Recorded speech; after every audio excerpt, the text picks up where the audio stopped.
ओम नमो भगवते वासुदेवाय नमः। सुनते हैं भाद्रपद मास की आगे की कथा। श्री मैत्रेय जी कहते हैं, इस प्रकार महामनस्वी प्रजापति पृथु ने स्वयमेव अनादि तथा पूर्वग्रामादि सर्ग की व्यवस्था करके स्थावर जंगम सभी की आजीविका का सुविधा कर दिया तथा साधु जनोचित धर्मों का भी खूब पालन किया। मेरी अवस्था कुछ ढल गई है और जिसके लिए मैंने इस लोक में जन्म लिया था उस प्रजा रक्षण रूप ईश्वराज्ञा का पालन भी हो चुका है। अंततः अब मुझे अंतिम पुरुषार्थ मोक्ष के लिए प्रयत्न करना चाहिए। यह सोचकर उन्होंने अपने विरह में रोती हुई अपनी पुत्री रूपा पृथ्वी का भार पुत्रों को सौंप दिया और सारी प्रजा को बिलखती छोड़कर वे अपनी पत्नी सहित अकेले ही तपोवन को चल दिए। वहां भी वे वानप्रस्थ आश्रम के नियमानुसार उसी प्रकार कठोर तपस्या में लग गए जैसे पहले गृहस्थाश्रम में अखंड व्रत पूर्वक पृथ्वी को विजय करने में लगे थे। कुछ दिन तो उन्होंने कंदमूल फल खाकर बिताए, कुछ काल सूखे पत्ते खाकर रहे, फिर कुछ पखवाड़ों तक जल पर ही रहे और इसके बाद केवल वायु से ही निर्वाह करने लगे। वीरवर पृथु मुनिवृत्ति से रहते थे। गर्मियों में उन्होंने पंचाग्नियों का सेवन किया। वर्षा ऋतु में खुले मैदान में रहकर अपने शरीर पर जल की धाराएं सही और जाड़े में गले तक जल में खड़े रहे। वे प्रतिदिन मिट्टी की वेदी पर ही शयन करते थे। उन्होंने शीतोष्णादि सब प्रकार के द्वंद्वों को सहा तथा वाणी और मन का संयम करके ब्रह्मचर्य का पालन करते हुए प्राणों को अपने अधीन किया। इस प्रकार श्री कृष्ण की आराधना करने के लिए उन्होंने उत्तम तप किया। इस क्रम से उनकी तपस्या बहुत पुष्ट हो गई और उसके प्रभाव से कर्म मल नष्ट हो जाने के कारण उनका चित्त सर्वथा शुद्ध हो गया। प्राणायामों के द्वारा मन और इंद्रियों के निरुद्ध हो जाने से उनका वासना जनित बंधन भी कट गया। तब भगवान सनत कुमार ने उन्हें जिस परमोत्कृष्ट आध्यात्मिक योग की शिक्षा दी थी उसी के अनुसार राजा पृथु पुरुषोत्तम श्री हरि की आराधना करने लगे। इस तरह भगवत परायण होकर श्रद्धा पूर्वक सदाचार का पालन करते हुए निरंतर साधन करने से पर ब्रह्म परमात्मा में उनकी अनन्य भक्ति हो गई। इस प्रकार भगवदुपासना से अंतःकरण शुद्ध सात्विक हो जाने पर निरंतर भगवत चिन्हत के प्रभाव से प्राप्त हुई इस अनन्य भक्ति से उन्हें वैराग्य सहित ज्ञान की प्राप्ति हुई और फिर उस तीव्र ज्ञान के द्वारा उन्होंने जीव के उपाधिभूत अहंकार को नष्ट कर दिया जो सब प्रकार के संशय विपर्य का आश्रय है। इसके पश्चात देहात्म बुद्धि की निवृत्ति और परमात्मा स्वरूप श्री कृष्ण की अनुभूति होने पर अन्य सब प्रकार की सिद्धि आदि से भी उदासीन हो जाने के कारण उन्होंने उस तत्व ज्ञान के लिए भी प्रयत्न करना छोड़ दिया जिसकी सहायता से पहले अपने जीव कोश का नाश किया था। क्योंकि जब तक साधक को योग मार्ग के द्वारा श्री कृष्ण कथामृत में अनुराग नहीं होता तब तक केवल योग साधना से उसका मोहजनित प्रमाद दूर नहीं होता, भ्रम नहीं मिटता। फिर जब अंतकाल उपस्थित हुआ तो वीर वर पृथु ने अपने चित्त को दृढ़ता पूर्वक परमात्मा में स्थिर कर ब्रह्म भाव से स्थित हो अपना शरीर त्याग दिया।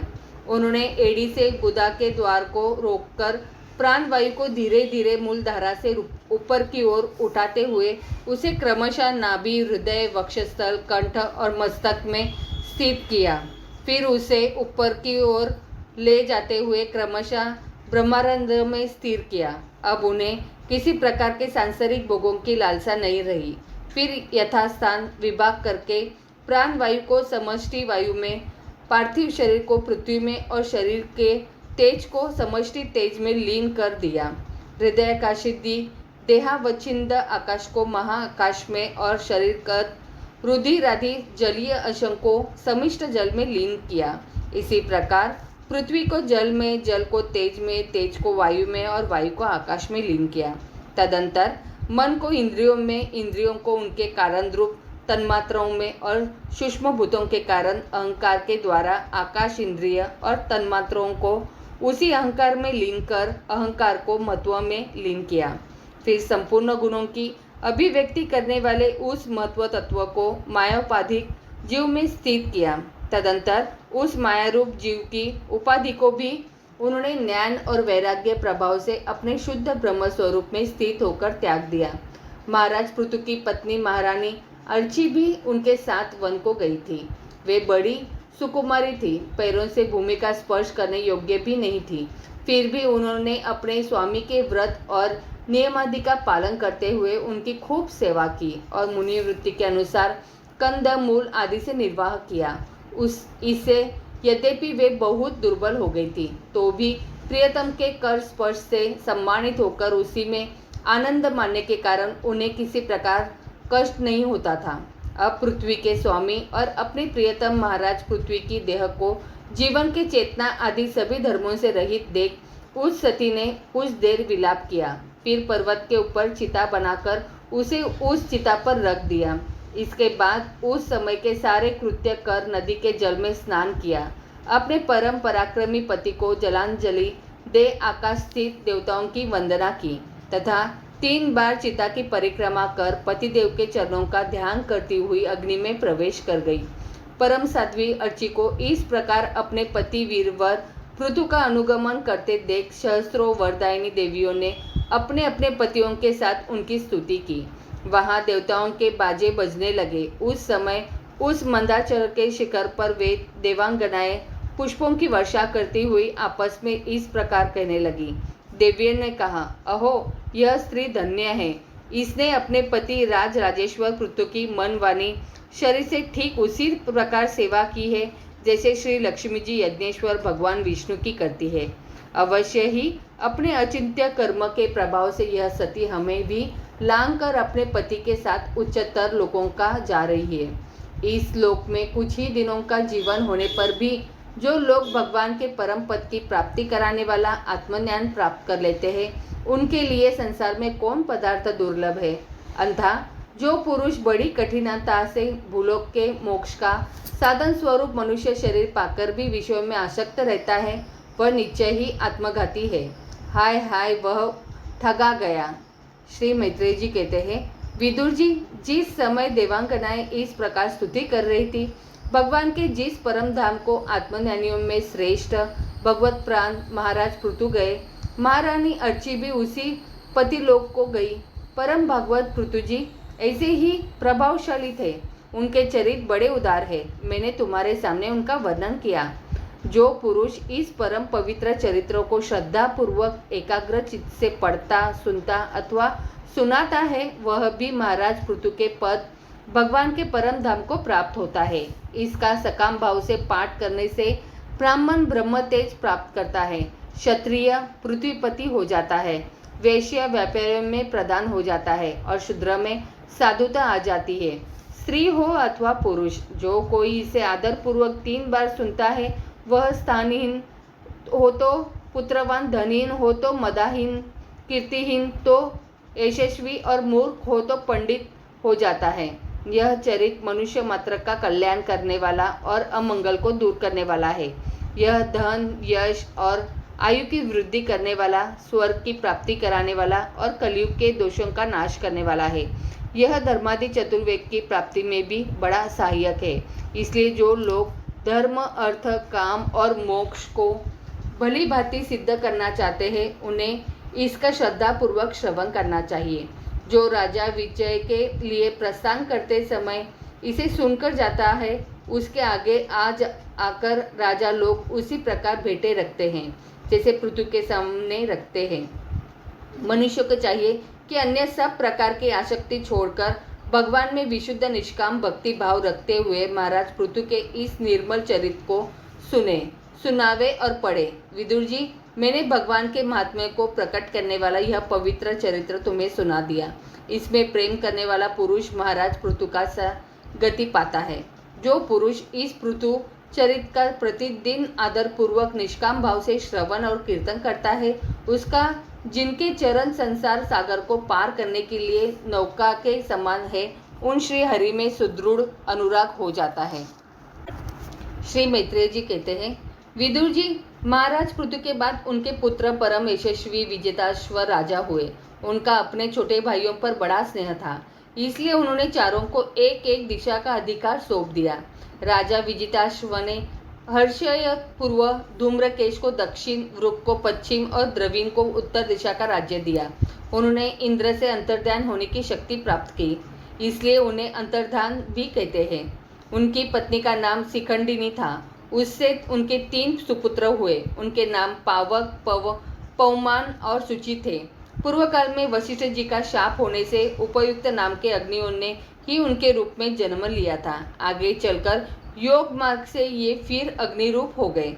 अंतर्धान के नभस्वती नाम की पत्नी से एक और पुत्र रत्न हविर्धान प्राप्त हुआ। महाराज, अंतर्धान बड़े उदार पुरुष थे। जिस समय इंद्र उनके पिता के अश्वमेध यज्ञ का घोड़ा हरकर ले गए थे, उन्होंने पता लग जाने पर भी उनका वध नहीं किया था। राजा अंतर्धान ने कर लेना, दंड देना, जुर्माना वसूल कर आना आदि कर्तव्यों को बहुत कठोर एवं दूसरों के लिए कष्टदायक समझकर एक दीर्घकालीन यज्ञ में दीक्षित होने के बहाने अपना राजकाज छोड़ दिया। यज्ञ कार्य में लगे रहने पर भी उन आत्मज्ञानी राजा ने भक्त भयंजन पूर्णतम पर्वतकामी आराधना करके सुदृढ़ समाधि के द्वारा भगवान के दिव्य लोकों को प्राप्त किया। विदुर जी, हविर्धान की पत्नी हविर्धानी ने भविष्यत गए शुक्ल, कृष्ण, सत्य और जितव्रत नाम के 6 पुत्र पैदा किए। कुरुश्रेष्ठ विदुर जी, इनमें हविर्धान के पुत्र महाभाग भविष्यत यज्ञादि कर्मकांड और योगाभ्यास में कुशल थे। उन्हें प्रजापति का पद प्राप्त किया। उन्होंने एक स्थान के बाद दूसरे स्थान में लगातार इतने यज्ञ किए कि यह सारी भूमि पूर्व की ओर अग्रभाग करके फैलाए हुए कुशों से पड़ गई थी। राजा प्राचीन भरी ने ब्रह्मा जी के कहने से समुद्र की कन्या शतुद्रि से विवाह किया था। सर्वांग सुंदरी किशोरी शतद्रुति सुंदर वस्त्राभूषणों से सज धजकर विवाह मंडप में जब भावर देने के लिए घूमने लगी, तब स्वयं अग्निदेव भी मोहित होकर उसे वैसे ही चाहने लगे जैसे शुकी को चाहा था। नवविवाहिता शतद्रुति ने अपने नुपुरों की झनकार से ही दिशा विदेशों का देवता, असुर, गंधर्व, मुनि, सिद्ध, मनुष्य और नाग सभी को वश में कर लिया था। शतद्रुति के गर्भ से प्राचीन भरी के प्रचेता नाम के 10 पुत्र हुए। वे सब बड़े ही धर्मज्ञ तथा एक से नाम और आचरण वाले थे। जब पिता ने उन्हें संतान उत्पन्न करने का आदेश दिया, तब उन सब ने तपस्या करने के लिए समुद्र में प्रवेश किया। वहां 10,000 वर्ष तक तपस्या करते हुए उन्होंने तप का फल देने वाले श्री हरि की आराधना की। घर से तपस्या करने के लिए जाते समय मार्ग में श्री महादेव जी ने उन्हें दर्शन देकर कृपा पूर्वक जिस तत्व का उपदेश दिया था, उसी का वे एकाग्रता पूर्वक ध्यान, जप और पूजन करते रहे। विदुर जी ने पूछा, ब्राह्मण, मार्ग में प्रचेताओं का श्री महादेव जी के साथ किस प्रकार समागम हुआ और उन पर प्रसन्न होकर भगवान शंकर ने उन्हें क्या उपदेश किया, वह सार युक्त बात आप कृपा करके मुझसे कहिए। ब्रह्मर्षि शिव जी के साथ समागम होना तो देहधारियों के लिए बहुत कठिन है, औरों की तो बात ही क्या है। मुनिजन भी सब प्रकार की आसक्ति छोड़कर उन्हें पाने के लिए उनका निरंतर ध्यान ही किया करते हैं, किंतु सहज में पाते नहीं। यद्यपि भगवान शंकर आत्माराम है, उन्हें अपने लिए न कुछ करना है न पाना, तो भी इस लोक सृष्टि की रक्षा के लिए वे अपनी घोर रूपा शक्ति के साथ सर्वत्र विचरते रहते हैं। श्री मैत्रेय जी ने कहा, विदुर जी, साधु स्वभाव प्रचेता गण पिता की आज्ञा शिरोधार्य कर तपस्या में चित्त लगा पश्चिम की ओर चल दिए। चलते चलते उन्होंने समुद्र के समान विशाल एक सरोवर देखा। वह महापुरुषों के चित्त के समान बड़ा ही स्वच्छ था तथा उसमें रहने वाले मत्स्यादि जल जीव भी प्रसन्न जान पड़ते थे।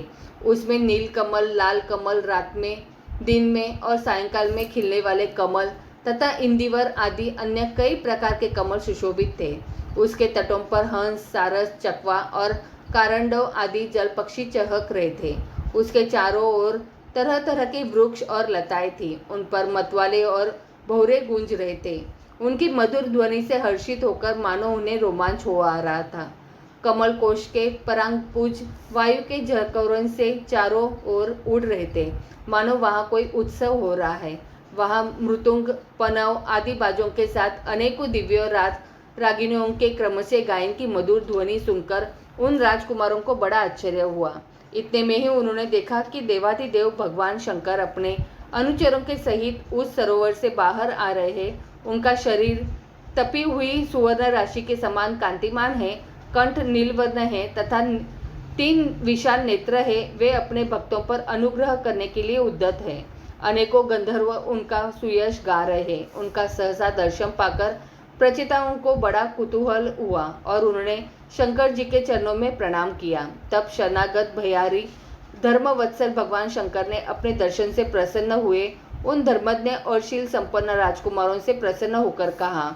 श्री महादेव जी बोले, तुम लोग राजा प्राचीन बहरी के पुत्र हो, तुम्हारा कल्याण हो। तुम जो कुछ करना चाहते हो वह भी मुझे मालूम है।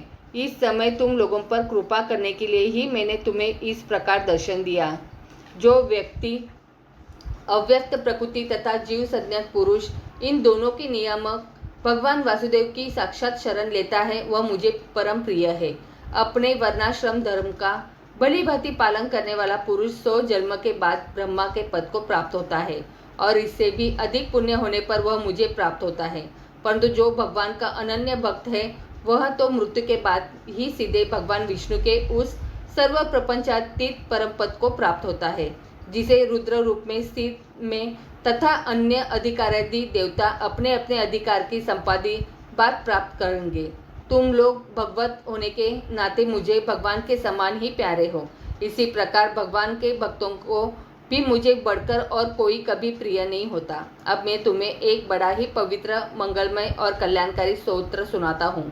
इसका तुम लोग शुद्ध भाव से जप करना। श्री मैत्रेय जी कहते हैं, तब नारायण परायण करुणा हृदय भगवान शिव ने अपने सामने हाथ जोड़े खड़े हुए उन राजपुत्रों को यह स्तोत्र सुनाया। भगवान रुद्र स्तुति करने लगे। भगवान, आपका उत्कर्ष उच्च कोटि के आत्मज्ञानियों के कल्याण के लिए, निजानंदन लाभ के लिए है। उससे मेरा भी कल्याण हो। आप सर्वदा अपने निरतिशय परमानंद स्वरूप ही में ही स्थित रहते हैं। ऐसे सर्वात्मक आत्मस्वरूप आपको नमस्कार है। आप पद्मनाभ और इंद्रियों के नियंता, शांत, एकरस और स्वयं प्रकाश वासुदेव भी आप ही है। आपको नमस्कार है। आप ही सूक्ष्म, अनंत और मुखाग्नि के द्वारा संपूर्ण लोगों का संहार करने वाले, अहंकार के अधिष्ठाता संकर्षण तथा जगत के प्रत्युष्ट, ज्ञान के उद्गम स्थान, बुद्धि के अधिष्ठाता प्रद्युम्न है। आपको नमस्कार है। आप ही इंद्रियों के स्वामी, मनस्तत्व के अधिष्ठाता भगवान अनिरुद्ध है। आपको बारंबार नमस्कार है। आप अपने तेज से जगत को व्याप्त करने वाले सूर्यदेव है। पूर्ण होने के कारण आप में वृद्धि और क्षय नहीं होता। आपको नमस्कार है। आप स्वर्ग और मोक्ष के द्वारा तथा निरंतर पवित्र हृदय में रहने वाले हैं। आपको नमस्कार है। आप ही सुवर्ण रूप, वीर्य से युक्त और चातुर्होत्र कर्म के साधन तथा विस्तार करने वाले अग्निदेव है। आपको नमस्कार है। आप पितर और देवताओं के पोषक सोम हैं तथा तीनों वेदों के अधिष्ठाता है। हम आपको नमस्कार करते हैं। आप ही समस्त प्राणियों के तृप्त करने वाले सर्वरस रूप है। आपको नमस्कार है। आप समस्त प्राणियों के देह, पृथ्वी और विराट स्वरूप है तथा त्रिलोकी की रक्षा करने वाले मानसिक, इंद्रिय और शारीरिक शक्ति रूप वायु है। आपको नमस्कार है। आप ही अपने गुण शब्द के द्वारा समस्त पदार्थों का ज्ञान करने वाले तथा बाहर भीतर का भेद करने वाले आकाश है तथा आप ही महान पुण्यों से प्राप्त होने वाले परम तेजोमय स्वर्ग, वैकुंठ आदि लोक है। आपको पुनः पुनः नमस्कार है। आप पितृलोक की प्राप्ति कराने वाले प्रवृत्ति कर्म रूप और देवलोक की प्राप्ति के लिए साधन निवृत्त कर्म रूप है तथा आप ही अधर्म के फल रूप दुखदायक मृत्यु है। आपको नमस्कार है। नाथ, आप ही पुराण पुरुष तथा सांख्य और योग के अधीश्वर भगवान श्री कृष्ण हैं। आप सब प्रकार की कामनाओं की पूर्ति के लिए साक्षात मंत्र मूर्ति और महान धर्म स्वरूप है। आपकी ज्ञान शक्ति किसी भी प्रकार कुंठित होने वाली नहीं है। आपको नमस्कार है, नमस्कार है। आप ही कर्ता, करण और कर्म तीनों शक्तियों के एकमात्र आश्रय है। आप ही अहंकार के अधिष्ठाता रुद्र है। आप ही ज्ञान और क्रिया स्वरूप है तथा आपसे ही परा, पशयंती, मध्या और वैखरी 4 प्रकार की वाणी की अभिव्यक्ति होती है। आपको नमस्कार है। प्रभु, हमें आपके दर्शनों की अभिलाषा है। अतः आपके भक्तजन जिसका पूजन करते हैं और जो आपके निजजनों को अत्यंत प्रिय है, अपने उस अनूप रूप की आप हमें झांकी कराइए। आपका वह रूप अपने गुणों से समस्त इंद्रियों को तृप्त करने वाला है। वह वर्षकालीन मेघ के समान स्निग्ध, श्याम और संपूर्ण सौंदर्य का सार सर्वस्व है। सुंदर 4 विशाल भुजाएं, महामनोहर मुखारविंद, कमल दल के समान नेत्र, सुंदर भोवे, सुगढ़ नासिका, मनमोहिनी दंत पंक्ति, अमोल कपोलयुक्त मनोहर मुखमंडल और शोभाशाली समान कर्णगु युगल है। प्रीतिपूर्ण उन्मत्त हास्य, तिरछी चित्तवन, काली काली घुंघराली अलके, कमल कुसुम की केसर के समान फहराता हुआ पीताम्बर, झिलमिलाते हुए कुमंडल, चमचमाते हुए मुकुट, कंकन, हार, नूपुर और मेखला आदि विचित्र आभूषण तथा शंख, चक्र, गदा, पद्म, वनमाला और कौस्तुभ भनी के कारण उसकी अपूर्व शोभा है। उसके सिंह के समान स्थूल कंधे हैं, जिन पर हार, केयूर एवं कुंडल आदि की कांति झिलमिलाती रहती है तथा कौस्तुभ भमिनी की कांति से सुशोभित मनोहर ग्रीवा है। उसका श्यामल वक्षस्थल श्री वत्स चिन्ह के रूप में लक्ष्मी जी का नित्य निवास होने के कारण कसौटी की शोभा को भी मात करता है। उसका त्रिवली से सुशोभित पीपल के पत्ते के समान सुडौल और उदर श्वास के आने जाने से हिलता हुआ बड़ा ही मनोहर जान पड़ता है। उसमें जो भंवरे के समान चक्करदार नाभि है वह इतनी गहरी है कि उससे उत्पन्न हुआ यह विश्व मानव फिर उसी में लीन होता चाहता है। श्याम वर्ण कटिभाग में पीताम्बर और सुवर्ण की मेखला शोभायमान है। समान और सुंदर चरण, पिंडली, जांग और घुटनों के कारण आपका दिव्य विग्रह बड़ा ही सुघड़ जान पड़ता है। आपके चरण कमलों की शोभा शरद ऋतु के कमल दल की कांति का भी तिरस्कार करती है। उनके नखों से जो प्रकाश निकलता है वह जीवों के हृदय कार्य को तत्काल नष्ट कर देता है। हमें आप कृपा करके भक्तों के भयहारी एवं आश्रय स्वरूप उसी रूप का दर्शन कराइए। जगत गुरु, हमें अज्ञान प्रवृत्त प्राणियों को अपनी प्राप्ति का मार्ग बतलाने वाले आप ही हमारे गुरु हैं। प्रभु, चित्त शुद्धि की अभिलाषा रखने वाले पुरुष को आपको इस रूप का निरंतर ध्यान करना चाहिए। इसकी भक्ति ही स्वधर्म का पालन करने वाले पुरुष को अभय करने वाली है। स्वर्ग का शासन करने वाले इंद्र भी आपको ही पाना चाहते हैं तथा विशुद्ध आत्मज्ञानियों की गति भी आप ही है। इस प्रकार आप सभी देहधारियों के लिए अत्यंत दुर्लभ है।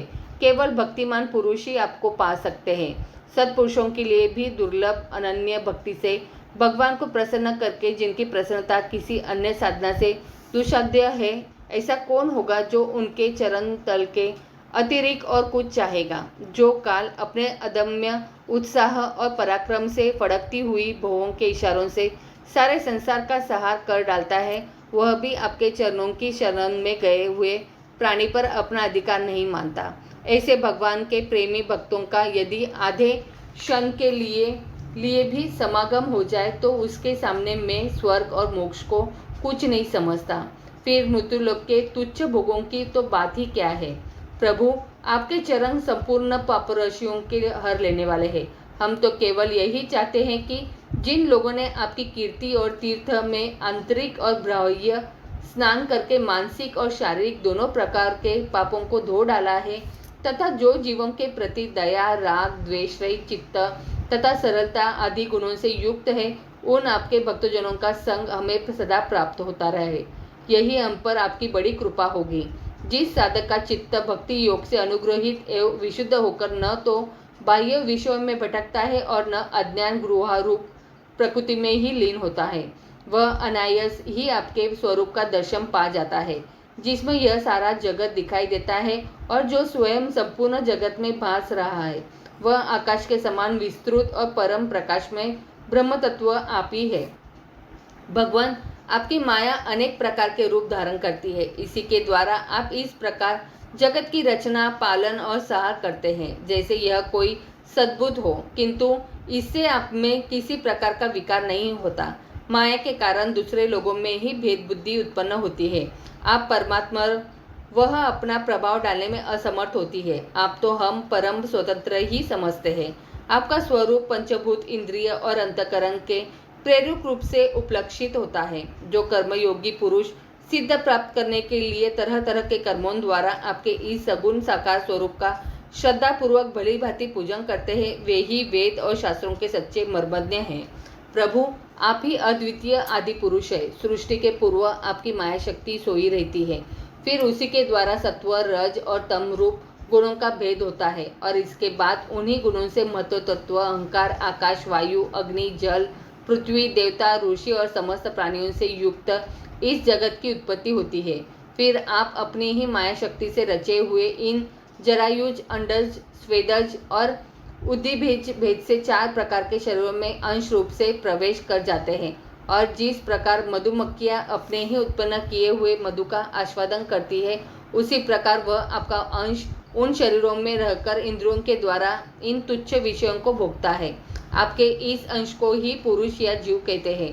प्रभु, आपका तत्वज्ञान प्रत्यक्ष से नहीं, अनुमान से होता है। प्रलय काल उपस्थित होने पर काल स्वरूप आप ही अपने प्रचंड एवं असह्य वेग से पृथ्वी आदि भूतों को अन्य भूतों से विचलित कराकर समस्त लोगों का संहार कर देते हैं। जैसे वायु अपने असहनीय और प्रचंड झोंकों से मेघों के द्वारा ही मेघों को तितर बितर करके नष्ट कर डालती है, भगवान यह मोहग्रस्त जीव प्रमादवश हर समय इसी चिंता में रहता है कि अमुक कार्य करना है, इसका लोभ बढ़ गया है और इसे विषयों की लालसा बनी रहती है, किंतु आप सदा ही सजग रहते हैं।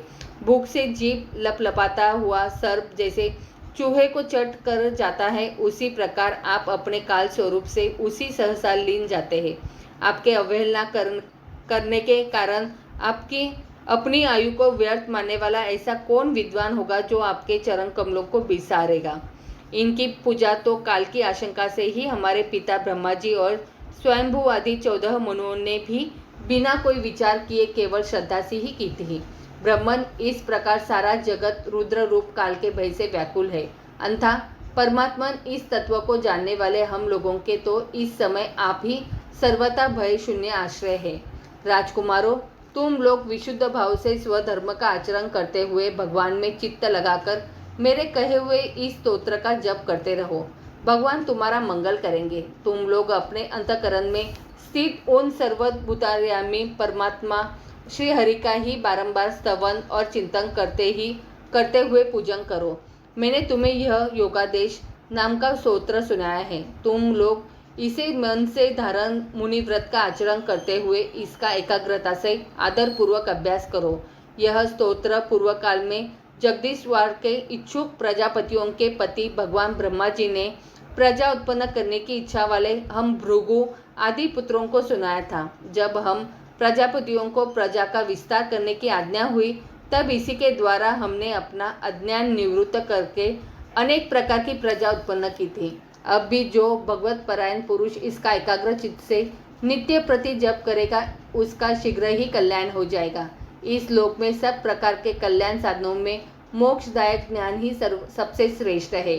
ज्ञान नौका पर चढ़ा हुआ पुरुष अनायास ही इस दुरुस्त संसार सागर को पार कर लेता है। यद्यपि भगवान की आराधना बहुत कठिन है, किंतु मेरे कहे हुए इस स्तोत्र का जो श्रद्धापूर्वक पाठ करेगा, वह सुगमता से ही उनकी प्रसन्नता प्राप्त कर लेगा। भगवान ही संपूर्ण कल्याण साधनों के एकमात्र प्यारे प्रातव्य है। अंथा मेरे गाए हुए इस स्तोत्र के गान से उन्हें प्रसन्न करके वह स्थिर चित्त होकर उनसे जो कुछ चाहेगा प्राप्त कर लेगा। जो पुरुष उस काल में उठकर उसे श्रद्धापूर्वक हाथ जोड़कर सुनता या सुनाता है, वह सब प्रकार के कर्म बंधों से मुक्त हो जाता है। राजकुमारों, मैंने तुम्हें जो यह परम पुरुष परमात्मा का स्तोत्र सुनाया है, इसे एकाग्र चित्त से जपते हुए तुम महान तपस्या करो। तपस्या पूर्ण होने पर इसी से तुम्हें अभीष्ट फल प्राप्त हो जाएगा। आगे की कथा अगले अध्याय में। तो बोलो प्रेम से राधे राधे।